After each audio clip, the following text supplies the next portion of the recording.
Welcome to Health Talk. My name is Dean, completely unqualified to do any health talk. So, brought along a very good friend of mine, and she is a world-renowned virologist. She is a doctor. She has got dozens of years of education nobody else has. And so, what we like to do is bring maybe the most important voice when it comes to vaccinology, virology, pandemics, infectious diseases to talk about North America in a time when the Trump regime is trying desperately to kill as many people with infectious disease as possible. We're going to start with measles. We're going to end with RFK in Denmark. Please welcome to the program, Dr. Angela Rasmussen. Ladies and gentlemen, crushed the name that time. Just wanted to tell you, crushed it. Did. Crushed it. Absolutely. It's right in time for the conversation about Denmark since, I'm Norwegian. Yeah. It's funny because I'm only coming into the knowledge that Denmark and Norway are not friends. I know there's a Viking rivalry that goes back thousands of years, but I have a Danish intelligence guy, Jacob Karsbo, that I have on the show all the time. We're doing another show tomorrow to talk about, because he's a former Danish intelligence officer, former UN Security Council member, and so he's plugged in. And a couple of weeks ago we were laughing, and I'm like, "What do you think Norway's going to do?" He goes, "Norway doesn't do anything. They just collect money. They just collect oil money and tell everybody to stay out of the country. That's what Norway does." And I found out you were Norwegian, and so we started to have a little tete-a-tete. I didn't know that the Norwegians and the Danes famously don't like each other. No idea. Yeah, they don't. They also don't like the Swedes. Like they all don't like each other. Basically, it's like Norway doesn't like the Swedes, doesn't like Denmark, and it goes for all three of you in a circle. You all hate each other. Is that the deal? Yeah, because they've been conquering each other for hundreds of years, or trying to. Okay, yeah. In many Finland? cases. Is Finland in on this too, or is it just you guys? Finland's in on it a little bit, but their language is really different. I never heard my grandfather talking about the Finns. That was the thing. It was mostly the Danes and the Swedes. Also the Irish and the Dutch, but mostly the Danes and the Swedes. Okay, so what's the beef before we get to health talk and measles, which, by the way, famously making a huge comeback in the United States and Canada. We'll get to why. What's the beef? Like, you haven't been able to bury the Viking hatchets. You just continue to get upset about shit that happened in the the 600s. Is that? Well, no, it was really more like after that. It was like in the thousands, I guess. It sort of happened. So the settlement of Iceland was in the 9th century. That was all my people, the Norwegians. Iceland is one of the few places in the world that had no indigenous people living there. So it's my people. But anyways, they became like the Icelandic version. Otherwise, the Norwegians, the Danes, and the Swedes just kept invading each other, basically, and trying to conquer each other. And that's more or less it. There were various treaties, unions, things like that, where most of the time the Danes would manipulate things so that they would be in charge. Another time, they ceded Norway, they just gave Norway to Sweden. That's bullshit. So my grandfather just used to talk a lot of shit because he was from Oslo. And so, all right. Yeah. Well, so he had a lot of these, ingrained Scandinavian prejudices that I've inherited. We have not talked or covered enough of the Scandinavian beefs, where it's the whitest people getting mad at the whitest people from another super white country. That's a culture war we need to bring to the fore, I think. Yeah. I really do. Right? We're all related and we all have the same names, too. My colleague, Christian Andersen, who is Danish, and I have had this fight for 5 years about whether or not it's okay to put ketchup on hot dogs, because that's what they do in Denmark. And no, thank you. That's anathema to me. You don't put ketchup on your hot dog? No. I mean, you're Canadian. It's the ketchup thing. No, I've only been to Norway once, but I don't put ketchup on anything. So what do you put on your hot dog? Is it just mustard? Mustard, yeah. Mustard, onions, I guess. No, you know who does that too? You know who does that too? Steve Schmidt, our buddy Steve Schmidt from the American movement. He's got great taste. He's just a ketchup guy. I wonder if he's Norwegian too. But you're Norwegian/American living in Canada. You got you're 2-to-1 on the ketchup side because of your American and Canadian ties. You should be able to leave that behind. Have you even tried it? Have you even given it a go? I've eaten ketchup chips. I have eaten ketchup, of course. I don't like it, though. I've never liked it. So I'm a bad American and a bad Canadian permanent resident. And a fucking great Norwegian and one of the world's most important virologists right now. Health talk. We just started this last week, and we pick a couple of subjects. You can ask us questions if you're a paid sub of Dr. Angela Rasmussen or paid sub of myself here at deanblundell.substack.com. Please rifle your questions. We're going to deal with measles making a big comeback. South Carolina reported hundreds of cases. And as you know, when hundreds of cases are confirmed, there are thousands of cases that are not. We've got Canada. We lost our measles designation recently because it's running amok. I want to get your thoughts on it, but I want you to start where you think you should start about why. You can go back to, disinformation. You can start with the pandemic. You can start with disinformation, wherever you want to start because you're you. What the fuck is going on with measles? Yeah, I mean, this is an effort that's been going on for a really long time. So if you really want to go way back, and sorry, I have a dog here who's moving like my thing around. I do too. Me too. He's over here farting around again. Yeah, she's just being like really on it because she sees that I'm doing something that she doesn't get. Anyways, Okay.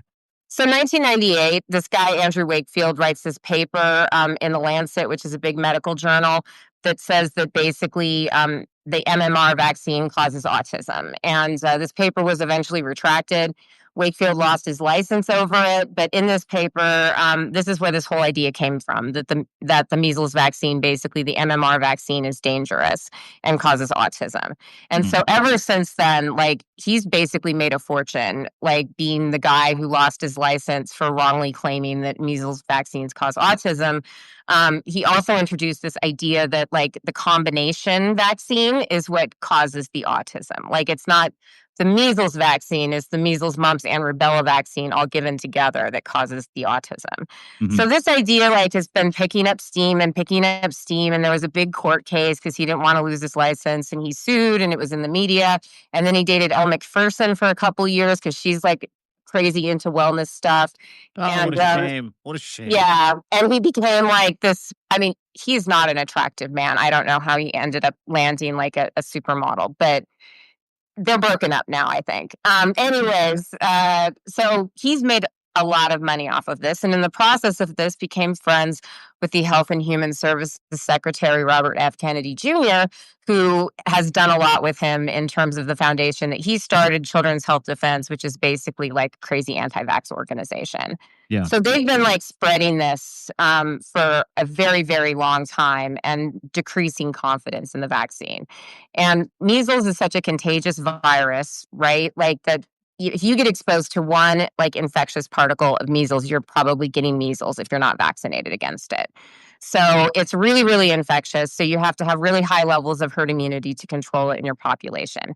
And this is what people don't get about vaccination a lot of times. I think they think that vaccines protect you from getting sick, which they do in most cases. But some people, vaccines don't work very well in. Some people can't take vaccines, they're allergic or whatever. So you have to have a threshold in the population of people who are immune to prevent viruses from spreading in them, because viruses have to have a host.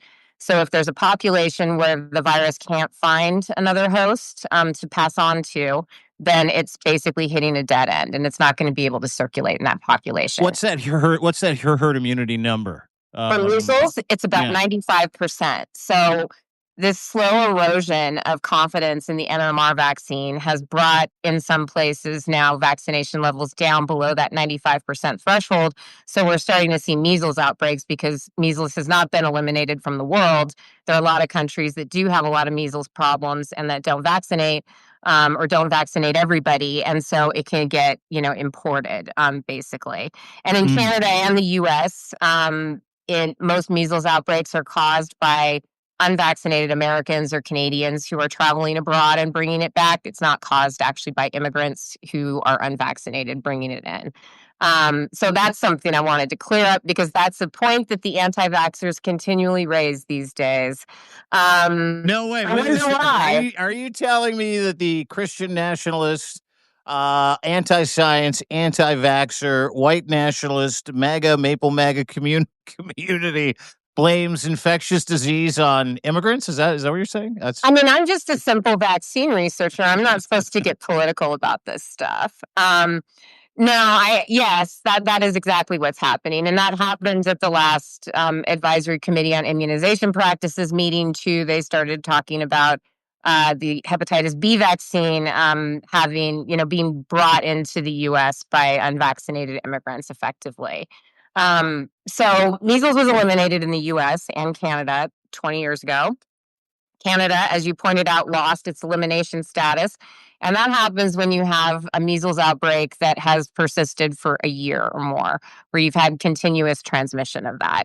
So the US, the Texas measles outbreak started in January. So that's when they'll have to put all the epi data together to make sure that this virus has been transmitted continuously, but I'm quite certain that it has, because even though the outbreak in Texas has ended, this has actually caused a huge outbreak in Mexico as well, in Mennonite communities and also in Canada.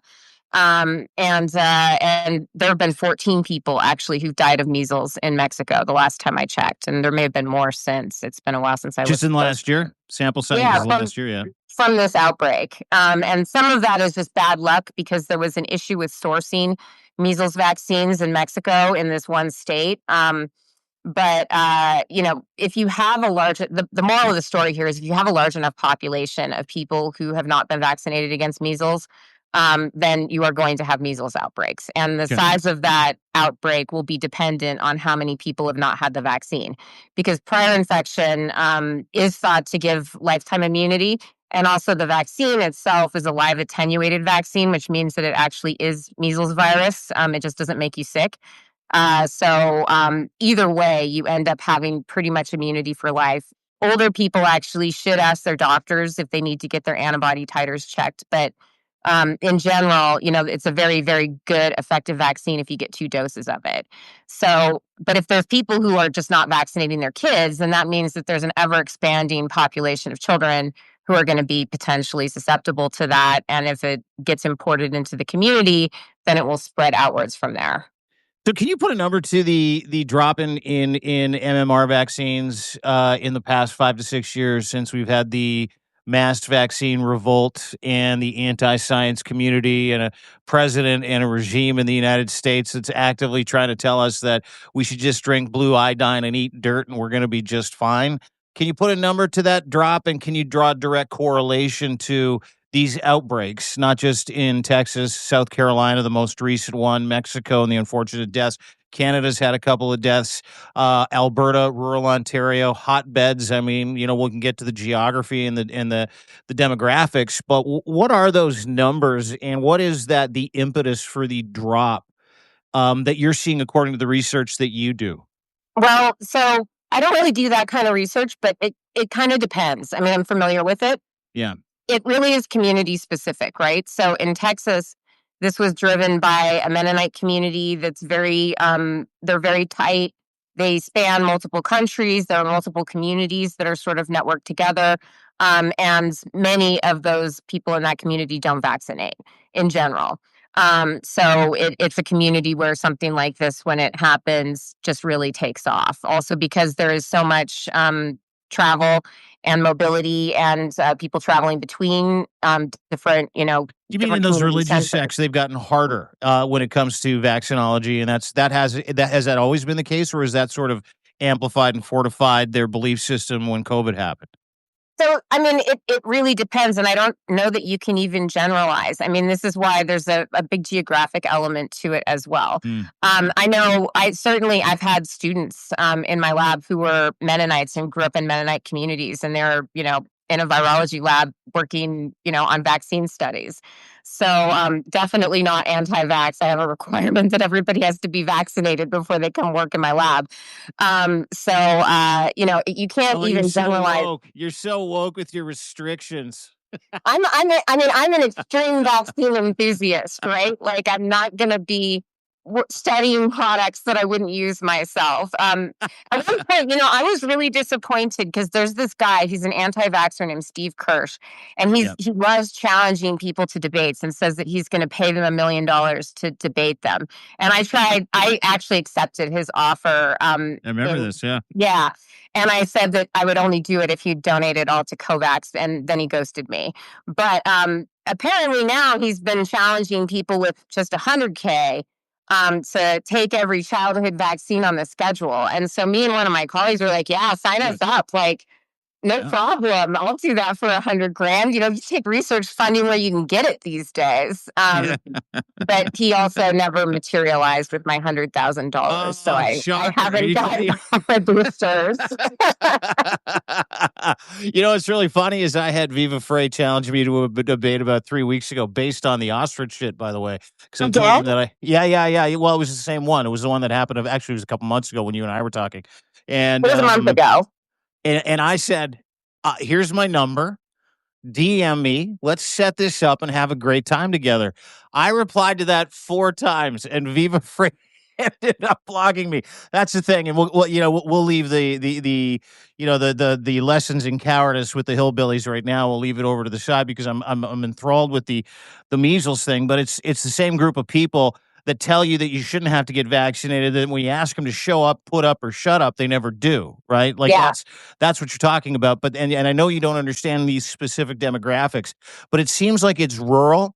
It seems like it's in overtly kind of closed in communities where certain perspectives and information doesn't necessarily get in or get out. You can say it's in certain religious or Mennonite communities. I mean, I know for a fact it is the anti-vax movement. My brother's a pastor. I used to be involved in the church when I was very young.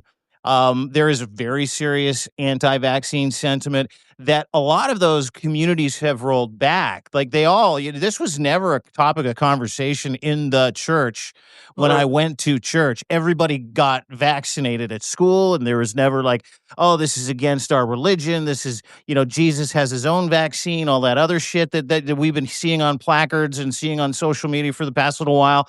So that's what I'm interested in because we were overly vaccinated. And as you said, vaccine extremists or enthusiasts. But, the bottom line is that something changed 5, 6 years ago, right? You can see it in the data.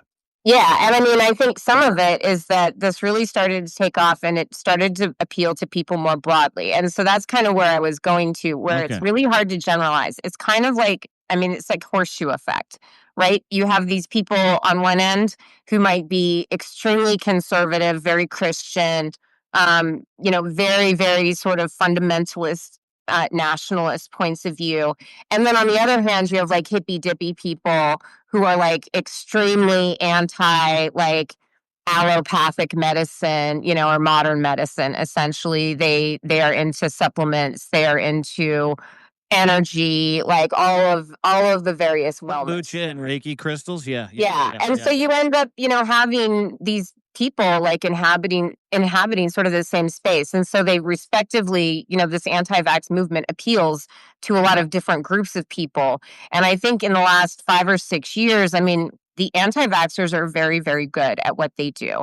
It's a very, very profitable business to be in. Like, so Del Bigtree is another one of Robert F. Kennedy Jr.'s friends, and he has a whole media empire, basically, called the High Wire, or the Informed Consent Action Network. He was manager of RFK's presidential campaign. He was manager of his political action committee, I think. And he is basically like the Alex Jones of the anti-vax movement. He has huge reach. What's his name again? His name is Del Bigtree. He almost died of COVID. He almost died of he COVID. Sounds like a character in The Big Lebowski. Del Bigtree. He went. I think be his real name. I feel like he went to Mexico. You should see him, Dean. Look up his picture when we're done. I'm gonna fucking do that now. But he looks like kind of what you'd expect him to look like. He looks like he's an anti-vax media mogul. But he went. I think he went to Mexico or something. I could be getting this wrong, but I think he went to Mexico so that he'd get like a blood transfusion of like unvaccinated blood. He's one of these guys who's really anti-vax. And so he and Kennedy have been making a killing together.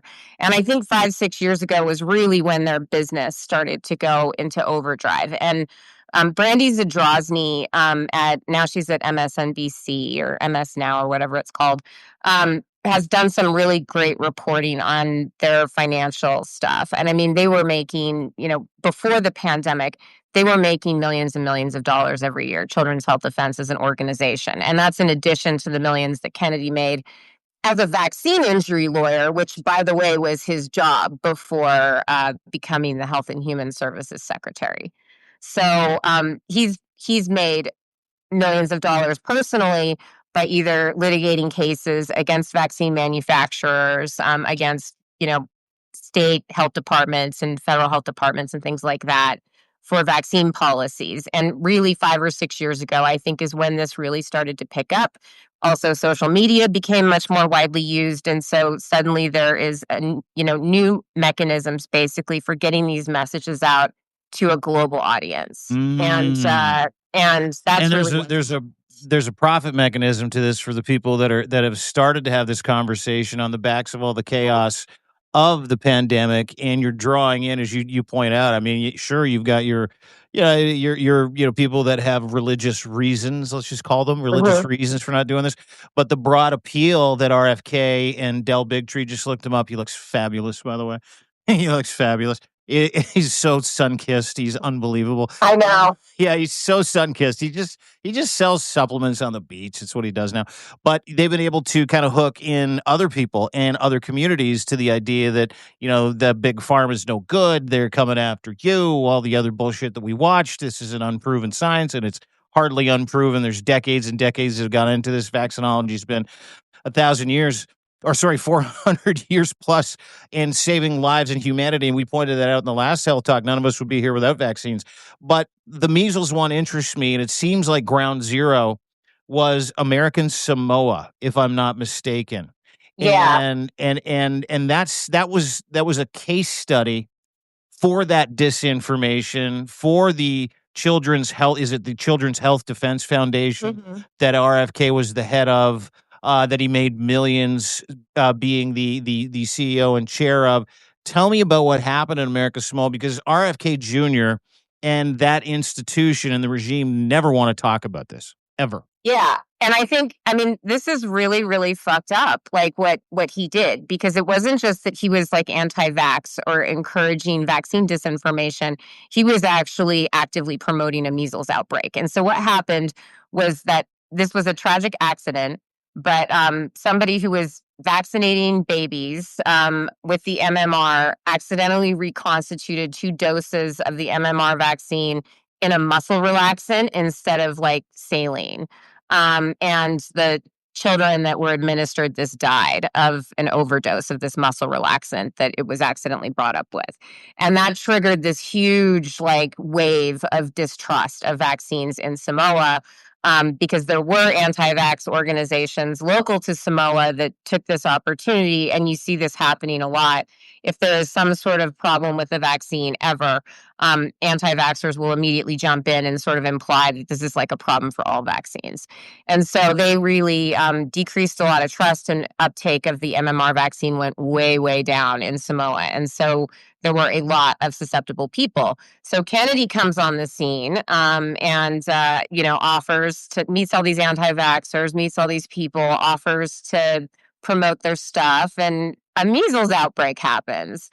And basically, he says, like, just let it go, and try to encourage, in fact, people getting more measles, because we want to essentially see that the vaccines don't matter and that measles is effectively good for you. He just basically wanted to do a natural experiment with people's children in another country. And what ended up happening was thousands of people got measles and 83 people died, most of them children under the age of 5. So that's what Kennedy wanted to do to satisfy his curiosity. And, I get accused of being like an evil virologist and stuff all the time. But boy, do I not do like natural experiments in human populations of children. That is incredibly fucked up and unethical. And it really, I think, speaks to what his core values are, and that is that he's a eugenicist who doesn't actually give a fuck if people are going to die as a result of his policies. That is an unbelievable story. Yeah. I didn't know the longer strokes of it.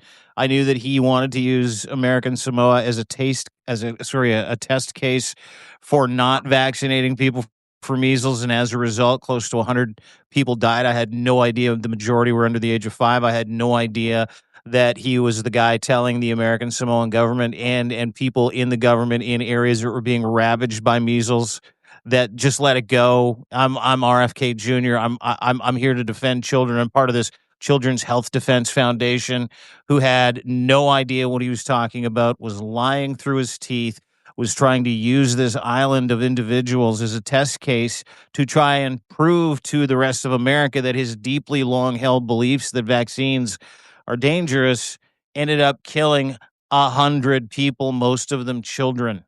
Yep. And that's basically what he continues to plan to do.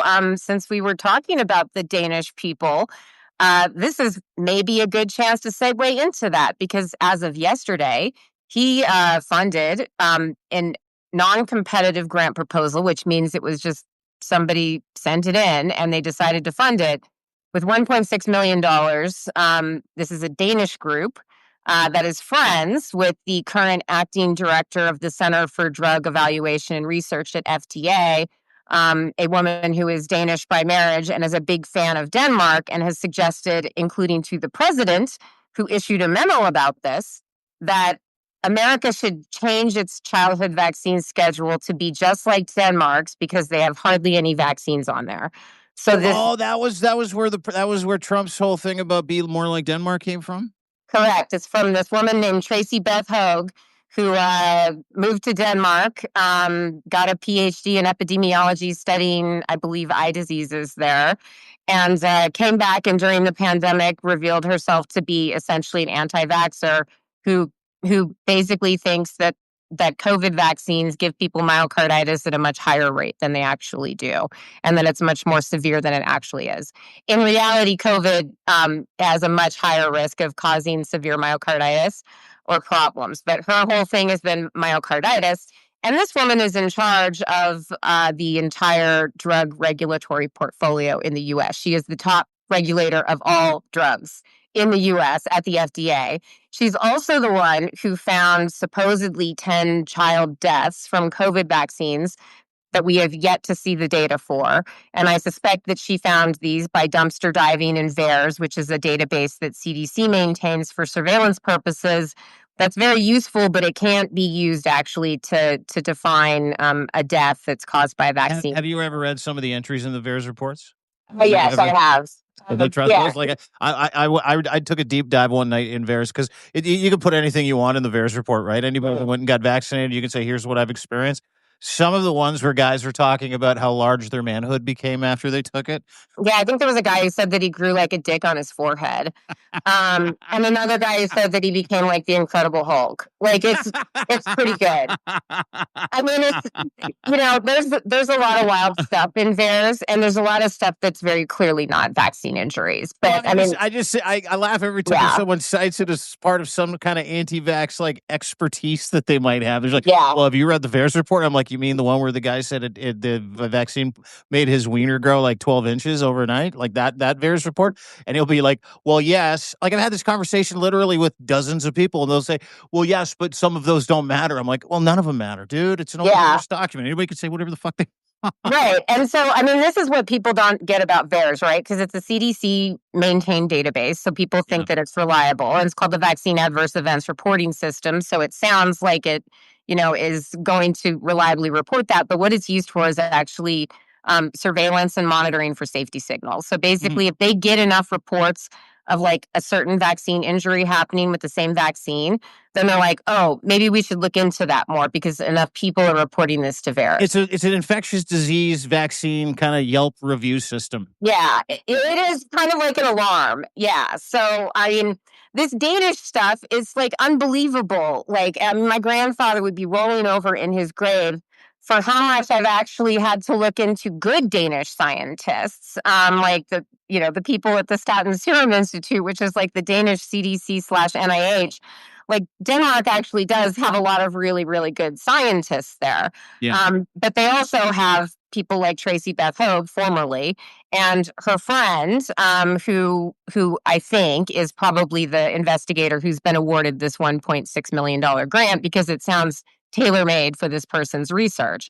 And basically what they plan to do is fund a single-blinded controlled study in Guinea-Bissau, which is a very small country in West Africa, where they are going to essentially withhold the birth dose of the HPV vaccine from children and see what happens. Actually, they're going to see how it affects all-cause mortality. They're not even going to look at how well the vaccine works. They're going to look at how many of those kids just die overall. Now, Guinea-Bissau has one of the world's highest rates of child and maternal mortality. So a lot of kids die, which is probably why they do a lot of their studies there, because there's a very high child mortality rate. So they are basically going to go to a country where 20% of people are infected with hepatitis B virus, and they're going to withhold the birth dose of the vaccine for potentially 7,000 children. I And think just they said watch how sick kids get. Watch when those watch kids how many of them die. die. Watch how many of them die.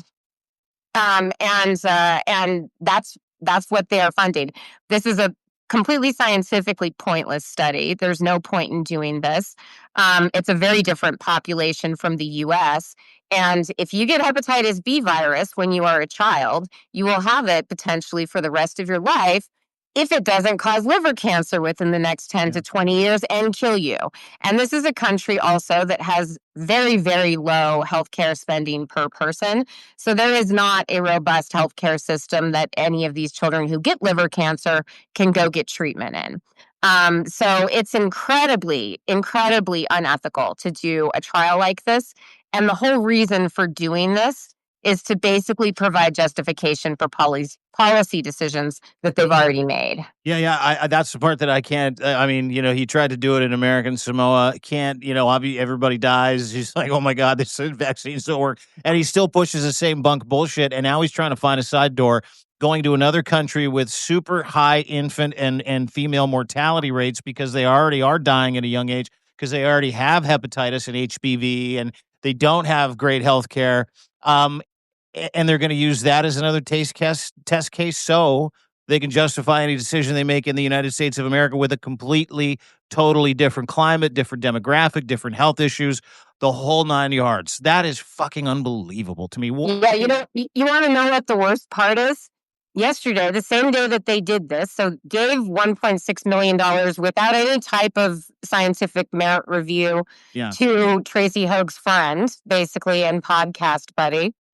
They also stripped millions of dollars of grant funding from the American Academy of Pediatrics in retaliation for a lawsuit that AAP has filed against HHS because of the changes in vaccine policy that they've made. Are you serious? Mm-hmm.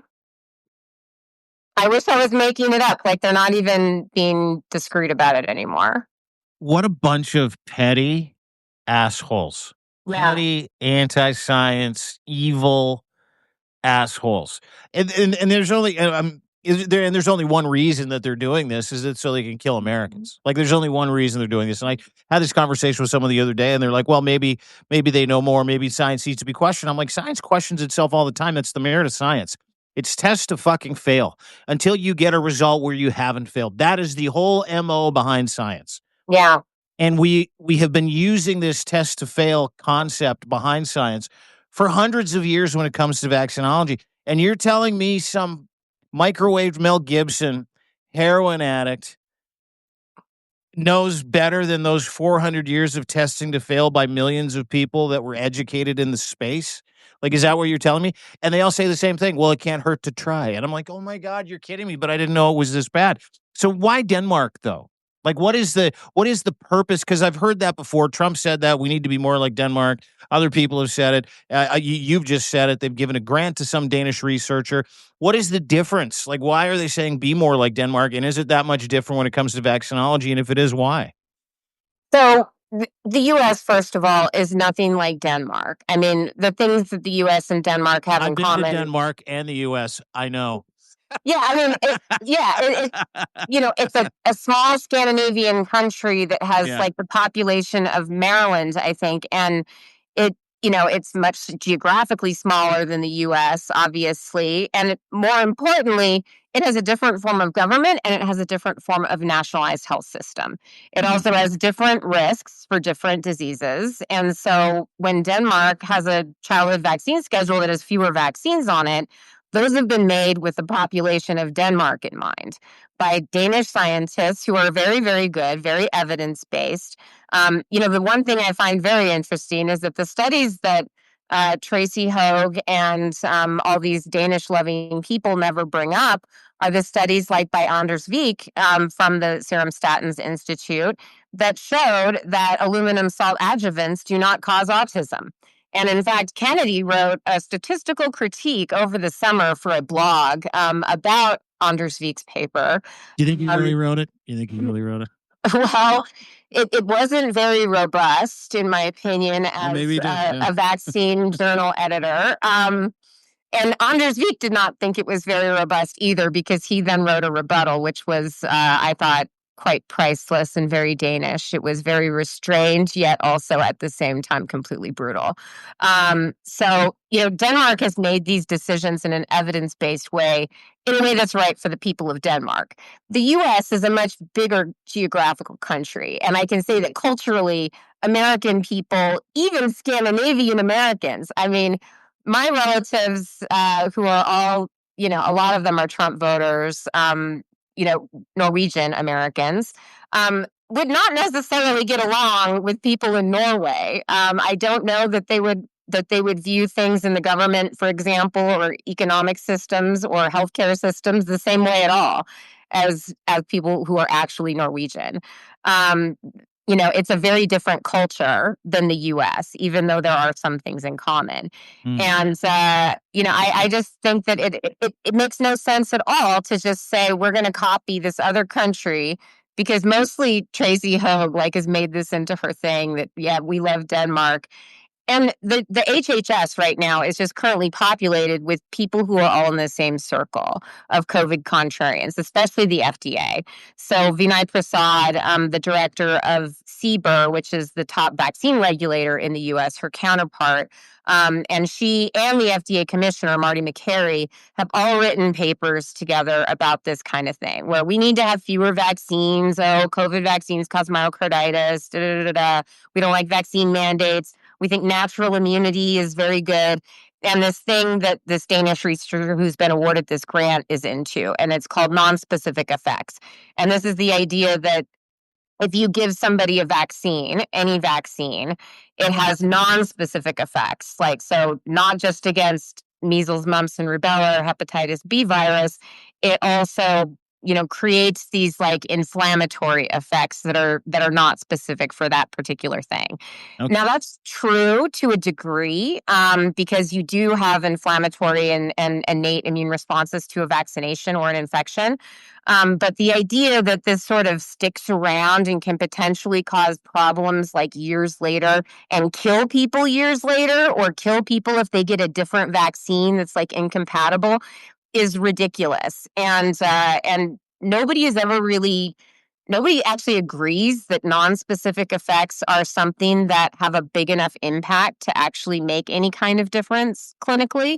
But the group that has been awarded this grant, they definitely believe in non-specific effects, and they have used non-specific effects in the past to actually both argue for and against vaccines. So during the COVID pandemic, they were arguing that people should be vaccinated with the the oral polio vaccine. There's a whole bunch of problems with doing that. The oral polio vaccine, because it would protect people against COVID. Because even though the vaccine's against polio, it creates these non-specific effects that make you more resistant to viruses in general. And maybe there's some truth to that, but nobody's ever shown actually that those non-specific effects would actually be meaningful. So that's what they think, and that's kind of what they've shown in this cohort of people in Guinea-Bissau that they've been working with for decades. Because there is such high child mortality, they have a big effect size. So if they want to argue that, these kids got, the BCG vaccine, which is a tuberculosis vaccine that they give in some countries, they got the BCG vaccine, and then years later they got, the MMR, and then this number died, then maybe that's because of non-specific effects. So it's kind of this sort of, nebulous thing, but that's what they're arguing, and they can sort of shape it however they like. And that's, I think, why this grant was awarded, because it's designed to generate the type of data that Kennedy would need to justify making America like Denmark. Wow. Man, oh man, oh man, it's funny, unless anybody gets an opportunity to speak to someone like you, someone who's an expert, world-renowned virologist, infectious disease expert, someone who spends her time trying to create diseases, understand pandemics, understand how pandemics and disease spreads, how they become endemic, how people die, the risks associated with them, how they start, and the context behind it. You never get to the point of but why? And the why here is fascinating talking to you, because the why here is that the certain people in the Trump regime, in the American government, are spending money to possibly kill people on a remote island so that they can change policy in the United States, make more money for their alternative wellness friends, and kill Americans and kill children and tell everybody that it's healthier for the rest. It's eugenics, it's survival of the fittest. Even though they're not going to say that part out loud. I know RFK Jr. feels that way. I know Peter Thiel feels that way. I know Mark Zuckerberg feels that way. I know Elon Musk feels that way. These guys are all eugenicists, all of them, Mhm. every single one. They're all technocrats. They're all people that are, hey, we're at the top of the pile, survival of the fittest.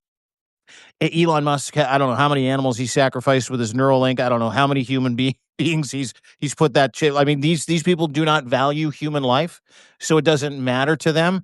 Got to be frustrating for someone like you who's on the front lines with actual scientific information, watching someone go to an island, grant a study in another country to bring it back to the United States to try to convince everybody that what you're doing is not healthy for Americans. Yeah, I mean, to say the least. It sucks. That's why I have a therapist. I thought it was this. Are you talking about these Substack lives, our new health talk No, show? no, I have a therapist just because I'm, watching like the wave of child death that's basically about to happen and trying to figure out like how to stop it. And I mean, so are all my colleagues. It just really sucks because it feels oftentimes like there's not that much you can actually do to stop it with all these people in power, and they just have to be removed. I mean, before we can really do anything that meaningful about it. But I think for now, one of the only things you can do is try to hold them accountable for it and try to like make people aware of what's happening. One of the hardest things about it is just trying to explain like all of these things, because like you start explaining like how federal grants are awarded and like how vaccines are regulated and how this branch of the FDA does this and this one does this, and then we have like this other committee that does this, and they make these recommendations, and like I mean, people just tune out because it's boring. It really is. But that's actually at least in science and health, I mean, that's like where the battleground is. Like it's Mm. administrative exploitation of administrative loopholes, of bureaucratic loopholes, exploitation of a system that is not designed to withstand essentially an attack from within like this. We've never had a Secretary of Health and Human Services who is directly opposed to the health and providing human services for the American people. And so the system just is not very resilient to that. And so it just becomes a matter of trying to figure out how to stop this and actually how to even tell people what's going on. Because while the consequences of this is mass child death, that's not going to happen right away. It's not necessarily going to happen all at once. And because our healthcare system and our public health system has been so depleted, we won't actually be able to notice it until it's gotten really, really bad. And so, trying to tell people now, like that this is when the intervention needs to occur.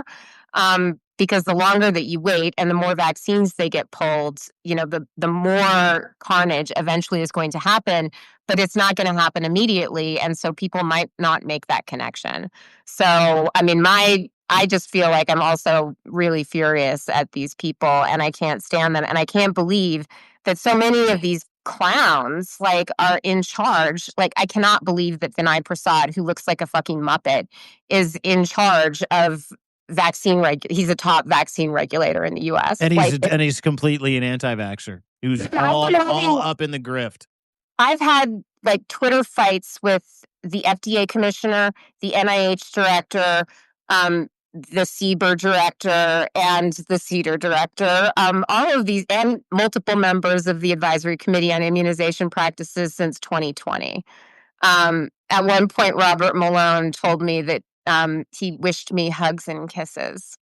I just I know who these people are, and I just can't believe that they're in charge, because for 4 years, like during the pandemic, they were total fucking jokes. But now they're not jokes anymore, because they're the least qualified people to be in these roles, and they are determined to do their job, which is to destroy the federal government and kill plenty of people in the process. Mm.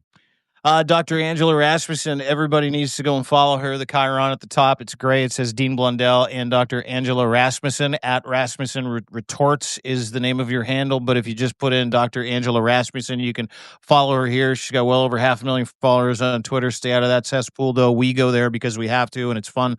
But please give her a follow, give her a sub. We're going to try to give these health talks once a week, where we kind of get underneath a certain subject that really is going to affect Americans on the long term.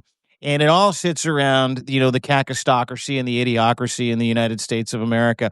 I found that, there was scattershot, right? We deal a lot with the Epstein files. We deal a lot with rigged elections, the daily deluge of absolute bullshit and idiocy from Donald Trump and the people around him, ICE goons, foreign policy, Ukraine. And I felt like the health conversation really needed to sit in a different bucket. And so I'm really grateful that I get a chance to do this with you on a weekly basis. There is no one on this planet that I listen to more than you, and I have for years prior to even meeting you, when it comes to getting that information, knowing that the United States is actively blocking information, responsible information about measles, mumps, rubella, about measles, about outbreaks. What sources can you quickly give everybody that's watching? We got about 1,000 people watching on my end now. What sources would you suggest to people that are in these affected states, or are just worried that they're going to get run over by disinformation, where they can get accurate information about, the efficacy, where to get a measles and mumps, rubella shot, et cetera, et cetera, et cetera? Yeah, so this is really tough, because there's not just one place. If people are in one of these states that has formed a coalition, like the Western States Coalition, which is Washington, Oregon, California, and I think Hawaii, you can get information from your states. I do not recommend, under any circumstances at this point, that people rely on the CDC. The CDC, I can't even believe that I'm saying this, but the CDC has been putting out disinformation about vaccines. The CDC is not a reliable source of information, unfortunately. I wrote a big piece about flu today, and I based most of my information on Canadian surveillance data, just because Canada does have an intact, functioning public health system right now. Yeah, and you can go to the Canadian Health Inspection Agency website. If you go to CanadianHealthInspectionAgency.com, Canadianhealth.com, you can actually check out. There's a great resource for Americans too, is my point. Yeah, totally. Anything that actually the U.S. has, if you're looking for flu data, for example, or guidance, the Canadian data is often fairly similar. So you can just Google that, and anything from the government of Canada is indeed reliable. So grateful to be living here. But other sources would be stuff like the American Academy of Pediatrics. Actually, they've come out with their own vaccine schedule. There's another coalition called the Vaccine Integrity Project that's run by Mike Osterholm at the University of Minnesota. And Mike is a fantastic resource. They put out reports, including they just put out one on the HPV vaccine. They put out guidance, and a lot of it's really accessible for the general public. So I would say any of those places would be great. Your state, professional association, the Vaccine Integrity Project. Do not go to the CDC. And the government of Canada. Go to the government of Canada. That's got to kill you to say that. I mean, no. I live in Canada now, so no. I'm okay with it. Don't go to the CDC website. That does kill me, but not because go to Canada instead. Yeah, I know. I'm glad PHAC is getting a little love, the Public Health Agency of Canada. Oh, God bless you. Love you. Always love talking to you. I know we had such an incredible reaction from people. I'm seeing it in the chat right now. This is kind of health therapy for people. They're trying to gum up our brains and tell us, oh, you might not need it. You might need it. You might not need it. But new data is coming. We've got new data. They don't have any fucking new data. There's nothing Yeah. wrong with Tylenol. Choke it back. Enjoy it all. It's not going to give your kid autism. Go get all your vaccines, all of them. Stay on schedule. Don't listen to a fucking word anybody in that regime says about your health. Listen to people like Dr. Angela Rasmussen. Make sure you give her a follow. Hit that great chyron at the top. Hammer those hearts, share that little box with the arrow on it. Send this to people who don't believe in science or whose brains have been warped over the past 5 to 6 years, because this is a very important conversation. This travels across all vaccine conversations, whether it be COVID, whether it be HPV, whether it be hepatitis. The measles conversation today is sort of ground zero for that, because it's front of mind. And we didn't get into the scary projections if this continues, but the importance that Dr. Angela Rasmussen has sort of uncovered here is we got to get these people out. You got to get these people out before that projection becomes reality. Thanks for doing this, sister. It is so good to see you again. Stay Always warm. good. Stay warm in Saskatchewan. I will. And hey, everybody, get your flu shots too. Yes. I think I have the flu. I'm not that sick because I got my flu shot. Extreme vaccine enthusiast, Dr. Angela Rasmussen, world-renowned virologist. Give her a follow here. Thanks for doing this. We'll talk to you soon. Sounds good, Dean. Take care. You got it. There's Dr. Angela. She is awesome. You need her in your life. I say it every time I talk to her. Everybody needs to have her in their life. But she's fun at a dinner party in Saskatchewan, especially at a rural farm community. What do? I'm a world-renowned virologist, and I love vaccines. Vaccines kind of like the Mississippi of, or sorry, about vaccines. Saskatchewan's kind of like the Mississippi of Canada. Alberta or Alberta-Bama, kind of like the Alabama of Canada. Rural places. That's where it's the most fresh. This measles bullshit's the most fresh. Places where people don't have access to books and things. Or just the Bible. Crazy. Have a great day, everybody. We'll be back at 3 o'clock for the 5 stack in about 1 hour from now. We'll go over the top 5 trending stories. It's Epstein Files E. We'll get to that. We got a couple of other issues that we got to take care of today with my friend Zev Shalev. I believe Ellie Leonard might be joining us as well, the famed panicked writer who's read every single Epstein email. What to expect tomorrow, and we'll get to last night's disastrous, and I mean just a disaster speech by Donald Trump. That was just a desperate, literal, desperate nervous breakdown, the most desperate nervous breakdown I've ever seen on live TV. Anyway, we'll see you at 5 stack. We'll talk about it at 3 o'clock. Have a great day, everybody. Don't forget to subscribe. Thank you very much for joining us. Really appreciate you being part of our lives in this podcast. We've got 25% off of our annual subscriptions where you can chat with us like you did today. You can ask questions like you did today. We'll get to those questions. And I think it's $80 for the year, and you lock that price in, and you get unlimited access to all the paid content, all the exclusive chats, and Substack lives like this. Founders never pay again once you pay. I think it's like $150. You got a membership for life and $8 a month. But more importantly, just subscribe, just share. Make sure this conversation gets into the ears and the eyes of people who truly need to see it. Thank you again for your time. Love you all as always. We'll see you at 3 o'clock on the 5 stack, guys. Bye now.